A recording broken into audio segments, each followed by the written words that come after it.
Okay, so we're going to have a look at how Alpha Tracker Mobile works for capturing water hygiene data. I'm in our office building here. I'm going to go into the kitchen and I'm going to simulate a Legionella Risk Assessment first of all to capture some data about a tap and a calorifier that's in the kitchen. Then I'm going to switch to a different project and do some calorifier monitoring and water temps based on the same data that I just collected. So I'm just going to run through, I'm doing it all in one session here, but obviously you wouldn't normally be monitoring something that you'd only just collected the data on, but just give you an idea of how it all fits together. So this is Alpha Tracker Mobile itself. In fact, I'll kill the app and just show you how we would find the app here in your normal list of apps, either on an Apple device or an Android device. So this is Alpha Tracker Mobile starting up. And here are all of the options that I've got in the app. The one I'm looking for is the water hygiene, and I'm going to be working offline today. In other words, not with an internet connection. So I tap that, and here I can see 3 jobs in my list for today. The one I'm going to be doing first is this job ending 57, the middle one, which is the risk assessment. So let me tap that. And here we have the options for capturing data about this LRA, which is at the E-Innovation Centre. That's our office. Today, the 25th of the 10th, 2023. So first of all, I have the opportunity to put some general project data in. So I can take a photo of the front of the building. That's going to be the photo that appears on the front of the LRA report. General description of the building. So it's a modern office block. Scope of work would appear here, or I can enter the scope. Method statement again would appear, or I can enter or amend it. No access areas. If I can't get into the site or certain aspects of the site, I can put the details here.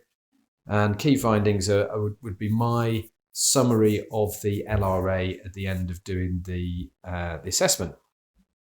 Recommendations can also be entered, and sort of general comments.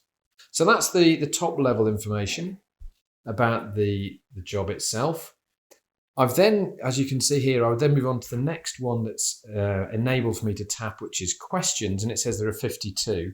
That's because we've configured an LRA job to have 52 standard questions that we'd expect the operative to complete. They're broken down into sections, so I can just show you those sections there. And then I would just tap each question in turn and enter the result. So is the building vacant? No. And as soon as I tap the result, the question, you can see, the answer to the question, you can see that it goes through to the next question in the list.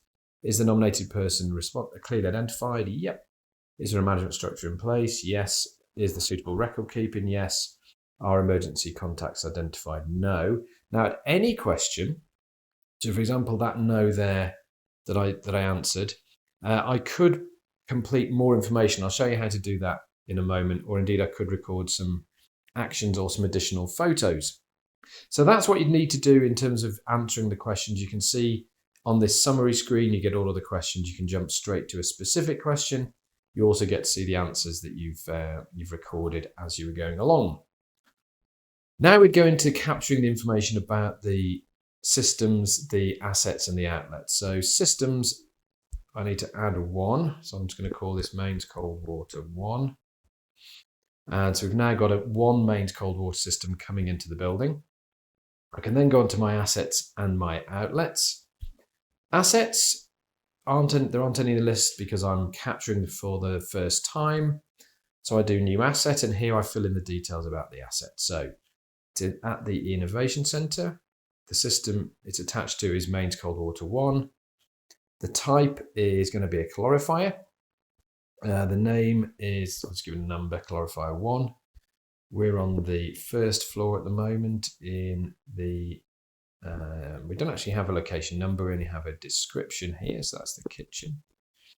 I can put some notes and I can say how many there are. So if in fact there are 10 taps in the room, let's suppose you're in a science lab in a school, you can actually do all 10 at the same time. Just by the asset count, there would be 10. And at this point, I'd take a photo. Now, because I'm recording my screen, I can't actually take a photo, but at this point I'd use the take photo button to record a photograph of the clarifier that I've just recorded. You can see here I've saved and I've got now 24 questions to answer because it's a clarifier. The questions you can configure. We will give you a sensible set to begin with, but you can configure them. But we've associated 24 questions with a clarifier. So let's have a look at those. Is it a single, the series, or in parallel? It's a single. Is the pipework labelled? No. How many clarifiers are there? There are 1. You get the idea. And I can start filling in the questions here that relate to the asset, the clarifier in question. You can see if I just scroll down some of the questions that we've got preset for you in all the different categories. So if I go back, I can now add another asset, which I'll do. I'll actually add, let's see what else we've got here. I could add let's have a direct storage water heater. And that, I'll just give it a name. Now you can see the second asset I've added, it's remembered all of the entries for the building, the system and the floor from the record before, and indeed the location description. So it's really quick to add once you've added one. I'll save that away. I haven't got any questions associated with the direct storage water heater, but you can see as the list builds up, it categorizes and groups the items, the assets, into the different types. What I'll also do, because I'm here in a kitchen, is I'll add an outlet, which will be a tap.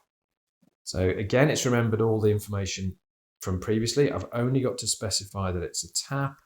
This is tap number 1. This is a cold and a hot tap. I've got the opportunity here of recording the sentinels, temperatures, the sources, so what this tap is connected to, and notes, and also take photos. So you get the idea. So that's added my first tap. Let's add another tap, because there is actually another one in this kitchen. So that's another tap, and this is going to be tap 2. And again, I'd complete the information. This one's just a hot tap. I could take a temperature at this point, so that the hot is coming in at 56. It automatically was showing that I've flushed it because I've flushed it to take the temperature, obviously. So we do little shortcuts like that for the user. Okay, so that's how I'm gathering the information. Ordinarily, I'd be capturing photos at the same time. As I mentioned, because I'm recording my screen, I can't. I can, if I just tap here, you can see on each outlet or asset, I can add additional photos as well. So if I've noted some damage or some concerns about scaling or contamination, I could be adding additional photos. That's unlimited additional photos. And I can also answer the questions from here and record any risks that I'm concerned about at this point. At the end of the LRA, I'll be recording my own risk summary. So the population vulnerability potential, I'm saying, is low in this case. The aerosol exposure risk is medium. So this is the assessor's own assessment of the situation, and that's low as well. Okay, so that's all of that done. And at this point, all I would be doing is syncing my data. I'll be going to find an internet connection or going outside so I can use my mobile data, and then I'd be syncing. So I'll just show you what that looks like. So first of all, it backs up my data to the servers, to the cloud, which makes sure that all that data is safe. Should I drop my phone or my tablet? It'll offer to back up all the photos as well, which again might be useful if you've not been saving the photos to your own phone gallery. And then it will actually do the synchronization. And once it's done, so it's now processing the data that I've recorded, and that's going into Alpha Tracker itself, which I can then view on the desktop or indeed on my phone. So at this point, I'm going to stop the video and I'm going to then start it in a couple of minutes again, so that show you how I would do temperature monitoring or monitoring of a calorifier, for example.